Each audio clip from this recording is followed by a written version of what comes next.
Hand shaping pasta is an art form. Look at all these amazing shapes. There are so many possibilities. But first, I want you to see a master's hands forming and shaping pasta.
Making fresh pasta is a very quick and simple process.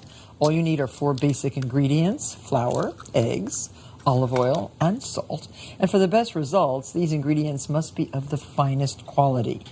Now, I have Michael White here, who is Pasta King, and he is going to show us how to make with 00 flour, 00 flour, and some very beautiful fresh eggs, the basic pasta. So you've created a little volcano. Volcano, a little well.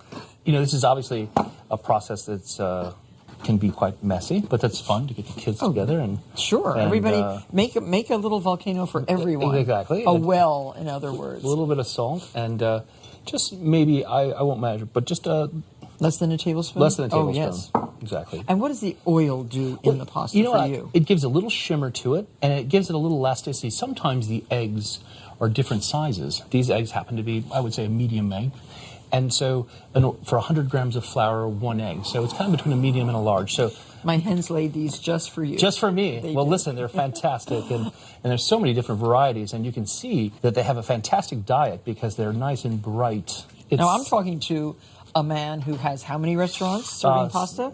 8. 8 restaurants serving pasta. And he could buy dry pasta and serve that to everyone, but you do make almost every single pasta that every pasta. You do. We do not use any dry pasta whatsoever. Okay. That's, as they say in New York, that's my shtick, making fresh pasta. It is, so. and it is a delicious shtick. And so you can see how I'm bringing this together, and I'm doing it kind of really gently in the sense that we want to just see it come together and the crumb starts to... So the gluten is starting to relax. Just starting to relax, and you can see it becomes a messy process, but this all will, in about 5 to 10 minutes, will completely dry up. Now, 00 flour is like a talcum. Powdery talcum, right. Exactly. Some people get confused about the fact that they'll say, oh, it's a low-protein flour. It has nothing to do with the protein content in the flour. It has to do with how fine it is. And it gives you that very supple quality, which is, when you put a great sauce with it, it's quite So while you need, should I make a food processor pasta? I would love to see it happen. Okay. So sometimes when you're really rushed, you could do a food processor version of the same thing, and it's, again, 2 cups of flour right into the processor, and your pinch of salt, and you can actually break the eggs right down the neck of the food processor. So we're going to put 3 eggs, the same as yours, since this is your recipe. Yeah. And start pulsing.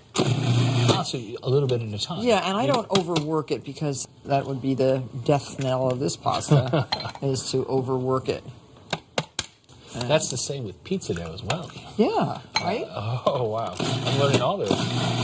See? It looks good. Yep, and just sandy, and we'll... Yep, and your little tiny bit of oil. Perfect. And that's it. So in the number of seconds that took... compared to what I'm doing here. Yeah, but see, now we start kneading that. It's sticking together nicely. Perfect. Yeah. It's beautiful. And if it needs a little bit more flour, you can just add the bench flour, as you said. Dump it out. And it's nice, don't you think? I think it saves you 5 minutes. I think what And our it's- busy lives, 5 minutes is it's like, huge. oh, it's like hours. And I have to tell you, it's not as messy as what I was doing. Huh? No, it's not. But don't overwork it. And I think that's really the key. And was that the metal blade or the plastic The metal. blade? Metal. Okay. Because I think really it's with the key with anything, whether we're working in by hand or a machine. It's really less is more. Well, it's the same. I mean, pie crust, I timed us. It was about 13 minutes to make a pie crust by hand. By hand. And then it was about 90 seconds in Sure. the machine. Absolutely. A little bit of ice water and it comes Yeah. together. So this is very, very nice already. Okay, but see, this is going to take less time to me. It's starting This to is- smooth out it really nicely. is nice. My grandmother made all our own noodles. By hand. Yes, and, with a great big dowel. long before the food processors. Oh, right? yes. So it's nice. It's perfect. Yeah. Okay, so Shall we roll this? yes, we should. So Okay. here we have your dough, which is so beautiful. And again, you can have this hand crankering roller. I'll do some on this, and Okay, you I'll can give you a show little how piece. fast you do it on that. Do you use regular flour or do you use semolina flour? When we're rolling, especially with raviolis, we don't want to put anything but the product that we're using with the dough. So this is all 00. So we will do the same. And do you use fold it over once or twice? Once or twice, just to give it a little rigidity, texture, and then I've been making pasta for so long. I have pictures of me years and years ago in my kitchen using this hand cranker before that machine Sure. came out. So, to what thinness do we want for your ravioli? probably about 6. Okay. Sometimes when you're rolling pasta, the fact that it has elasticity to it, it bounces back. And so you might do it 2 on the same number, Yes. and you'll have it thinner. Sometimes people jump right to the lower number. Oh no, I do it a couple You times. do it a couple yeah. times because it really helps it not to. See, it's coming out nicely. It's a beautiful color. Do you dry your pasta at all? If we're going to cut it a long pasta, you want to let it air dry a bit to get a dry surface so it cuts sharply. Not super dry though, because if you let it dry too much, it'll snap when you cut it. Just the outer surface has to be a bit dry. What you're really doing is pressing the dough. Pressing, Rather exactly. than you're rolling and pressing at the same time with a lot of pressure that you And couldn't stretching. possibly do with your hands. And the reason why you want it thin is because there's so many closures to it. A pasta that has one length, but when you fold something together, then you have 2 layers. Yes. And so therefore it has to be a very tender flour Right. to compensate for that thickness. And so now we're going to take our beautiful sheets of translucent pasta and create ravioli.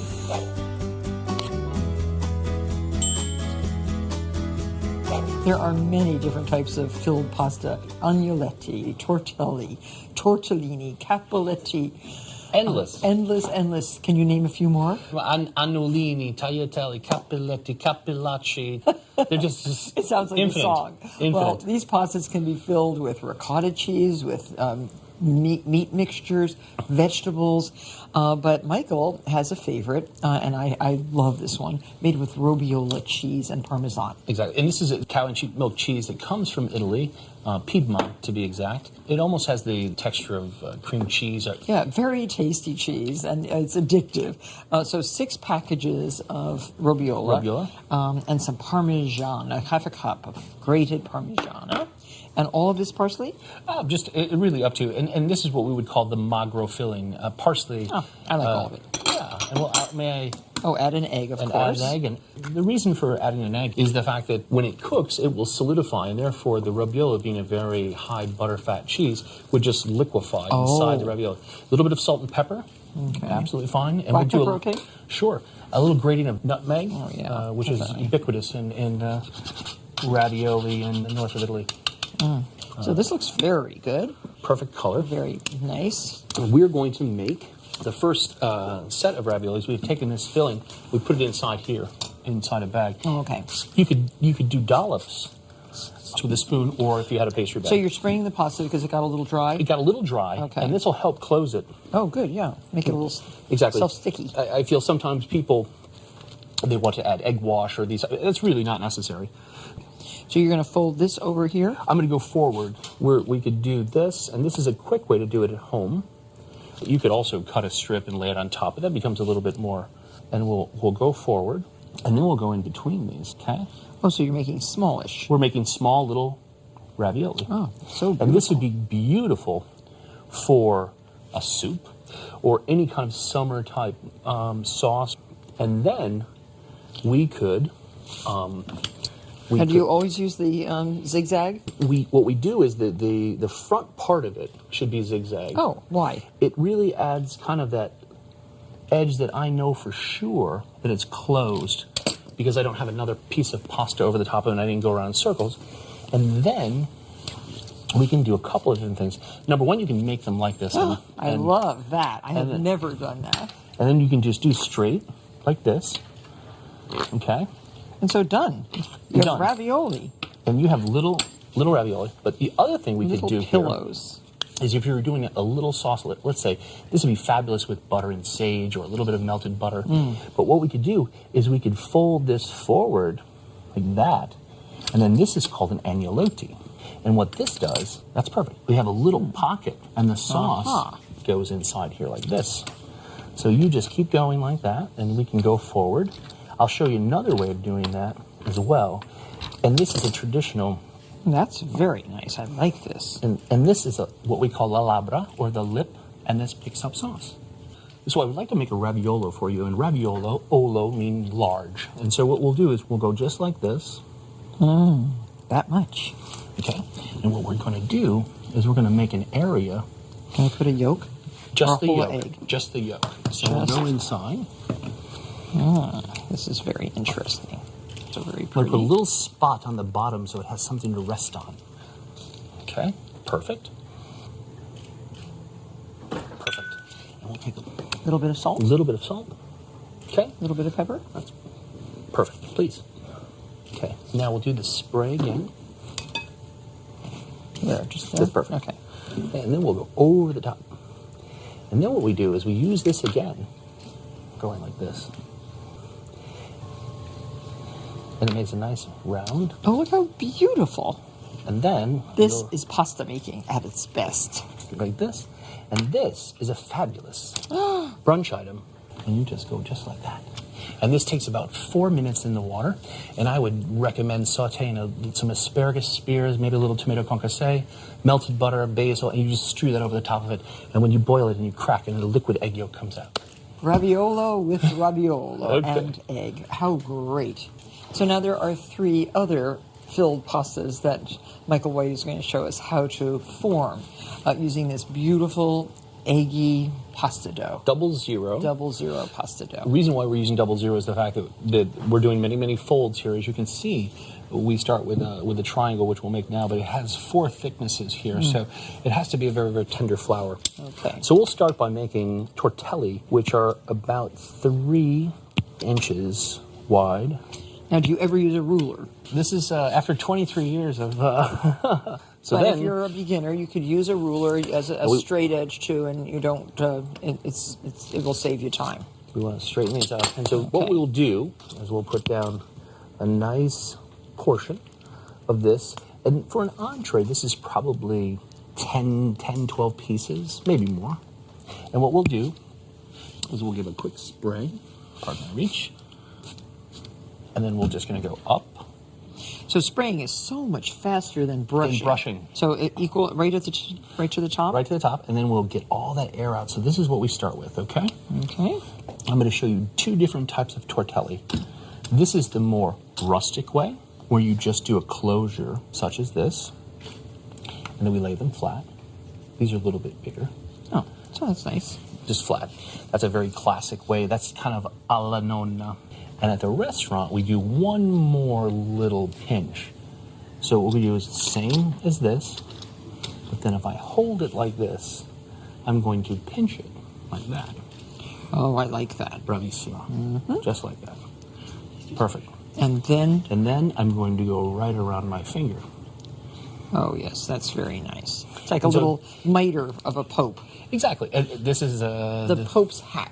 the little torta. Tortelli means cake. So this is like a little cake. Very nice. We're going to make these now. We're going to make what these are called cappellacci. Cappellacci, filled with meat. With meat, Cappellacci can also be filled with zucca or squash, and we put a little bit of peperoncino inside and spiciness. But what we'll do is we'll make some squares. So any scraps like that, don't throw it away. Just chicken soup. Chicken soup. Just throw Chicken it soup. into chicken soup. And so what I would do is I would leave these out, let them air dry a bit, and then just put them into a closed container and right into the freezer, and use them whenever you're ready for a quick pasta, or adding a little bit of starch to. Or if you're home alone Oh, exactly. and want some pasta, you have it made, all the scraps. What a delicious thing. So what we've done is made squares again. What a simpler solution to the brushing. Okay, so this is what kind of meat? So this is a filling that has a bit of Parmigiano and mortadella, all different types of meats. And so what we'll do is we'll go forward, just like we did. We'll close it, just like that. Mm-hmm. So then what we do is we go under. So you make a little... Oh, a little indentation like a pillow. Exactly. And then you walk it forward, like this, and like that. Like that. Mm-hmm. Bravissimo. Just Perfecto. like that. Then we walk so it forward, beautiful. and like this, and it's like a little cappello, a little hat. A baby Pope hat. Baby Pope hat. Okay. And now we're going to make these little teensies. Oh, here we go. What are they called? These are called tortellini, Oh, okay. and these are the pasta namesake of Bologna. Okay, so you want very thin pasta, Very but thin. very small squares. Small squares. Are these filled with meat or cheese? We'll do cheese. Okay. We'll do cheese this time, but traditionally is a mixture of mortadella and prosciutto, copious amounts of Parmigiano and a little bit of nutmeg. But no zigzag edges No. on these. These are great. So we do the same as this. We can do a couple different ones. We'll show you the simple one exactly. Okay. The great part about this kind of pasta is that it can be frozen. So after making this, what we do is leave it uncovered, and we'll put it in the freezer on a small tray like this, freeze, and we can put it into storage bags. These work so well. Perfect. Very nice. And next, we're going to show you how to make long-stranded pasta.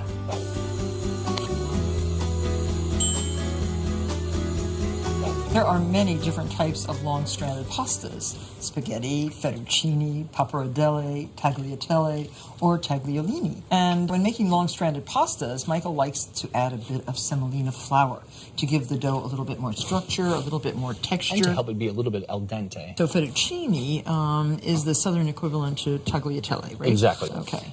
And so you use a thin pasta. This is like number 6. This is number 6 on the machine, and we fold towards you and away from you. Then we bring these two together, a little bit of semolina, and so we'll take the first one, clean it up a little bit, and then fettuccine.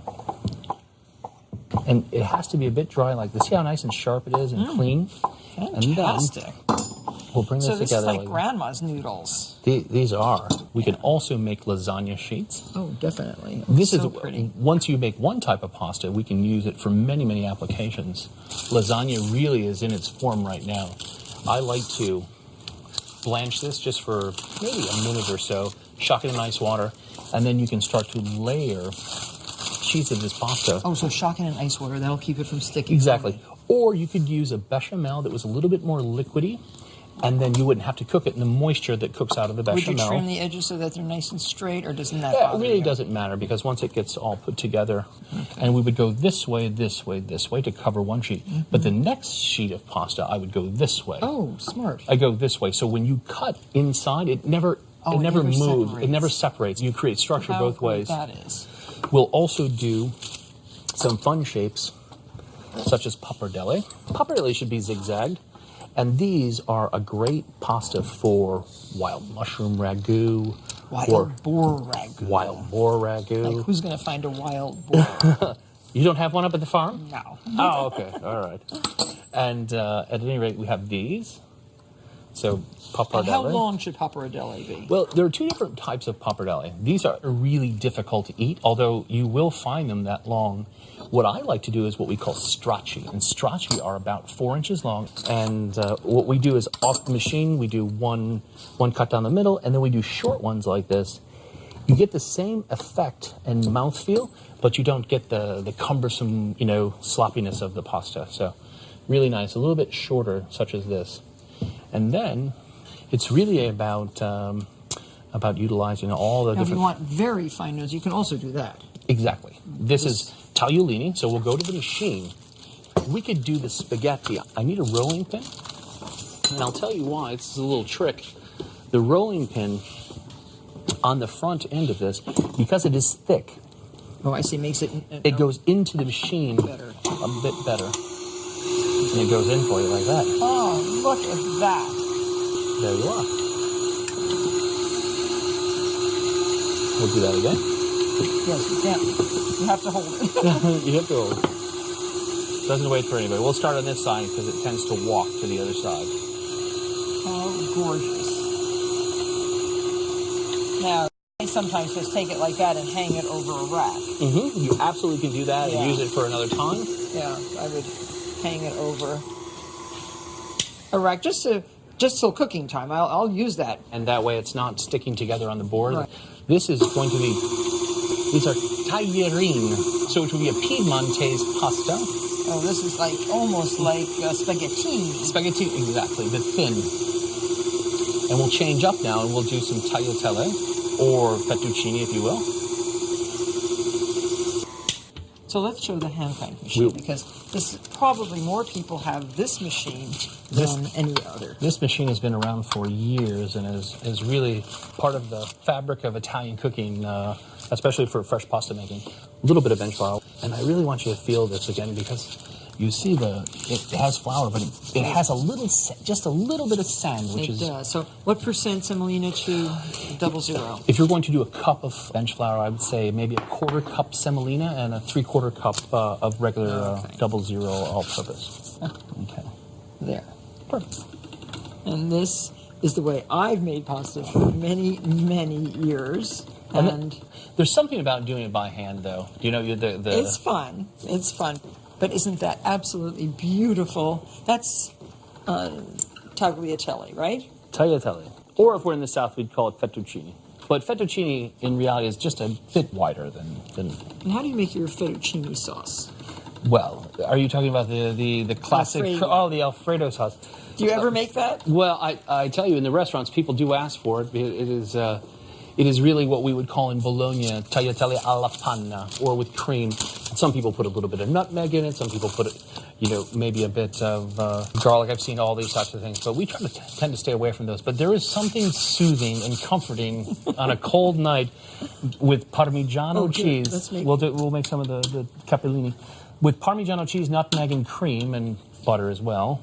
There we go. There we go. And now these are capellini, which really have to have a very thin sauce, something that doesn't weight the pasta because it is very delicate. Oh, that is so beautiful. How about just... Or angel hair, capelli di cacio e pepe, exactly. A little bit of Parmigiano or Pecorino Romano, black pepper, and a little bit of pasta water. And you can be off to the races with a very, very quick pasta. It's Baby Jude's favorite pasta. There we are. Baby Jude, yes? Baby Jude, yeah. She's loves 14 months old and loves cacio e pepe. That's her favorite. God bless her. That's awesome. That's great. So this looks like Goldilocks' hair. Great. And if you're going to do stracciatella soup or something like that. Yes. So, Michael, thank you very much for sharing in this lesson, and I hope you at home will try making your own pasta. You'll find it's well worth the effort, and it's a lot of fun. See you next time on Martha's Cooking School. For video clips, recipes, tips, and more, visit pbs.org/Martha's Cooking School.